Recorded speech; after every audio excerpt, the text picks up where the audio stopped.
തേക്കിൻ മരങ്ങൾ കൊണ്ട് തണൽ പാകിയ നിലമ്പൂരിൽ നിന്ന് അല്പം സഞ്ചരിച്ചാൽ ചുങ്കത്തറയിൽ സ്ഥിതി ചെയ്യുന്ന മാർത്തോമ കോളേജിലെത്താം.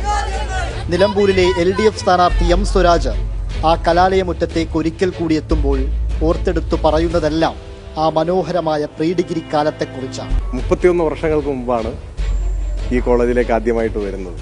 അന്ന് കടന്നു വന്ന ക്യാമ്പസിൽ നിന്ന് ഇന്നുള്ള മാറ്റങ്ങൾ ഒട്ടും അപരിചിതത്വമില്ലാത്ത വിധമാണ്. ഈ ലൈബ്രറിയെ സംബന്ധിച്ചും ഒരുപാട് ഓർമ്മകളുണ്ട്. ഞാൻ യൂറി അക്സ്യൂട്ടിന് എഴുതിയിട്ടുള്ള VI ലെനിൻ സമരജീവിതത്തിൽ നിന്നുള്ള ഏടുകൾ എന്ന് പറഞ്ഞൊരു പുസ്തകം ഇവിടെ ഈ ലൈബ്രറിയിൽ ഞാൻ ആദ്യം വായിച്ച പുസ്തകമാണ്. ആശയങ്ങൾ തമ്മിൽ പോരടിക്കും, വരാന്തകളിൽ മുദ്രാവാക്യം മുഴങ്ങും, ക്ലാസ് മുറികൾ പ്രസംഗങ്ങൾക്കായി കാതോർത്തിരിക്കും. അവൻ പ്രീ ഡിഗ്രി ഫസ്റ്റ് ഇയർ വന്നപ്പോൾ മുതൽ ഫസ്റ്റ് ഡേ മുതൽ പ്രസംഗിച്ചു തുടങ്ങിയതാണ്. അപ്പോൾ സ്വരാജ് എവിടെയാണോ പ്രസംഗിക്കുന്നത് ആ ക്ലാസ്സിലേക്ക് ഈ ക്യാമ്പസിലെ മൊത്തം ആളുകളും ഈവൻ അധ്യാപകർ പോലും ദൂരന്നിട്ട് അവർ പ്രസംഗം വീക്ഷിക്കുന്ന ഒരു കാലം. സ്വരാജ് ഒരിക്കൽ കൂടി കോളേജിലെത്തുമ്പോൾ കൂട്ടുകാരി മാർത്തോമ കോളേജിന്റെ പ്രിൻസിപ്പളാണ്. സ്വരാജിന്റെ പ്രസംഗമാണ് ഇപ്പോഴും മനസ്സിലുണ്ട്. ഞങ്ങളുടെ ക്ലാസ് റൂമിലൊക്കെ കയറി വന്ന് ഇലക്ഷൻ്റെ ടൈം ആകുമ്പോൾ പ്രസംഗം ഭയങ്കര ഇതാണ്.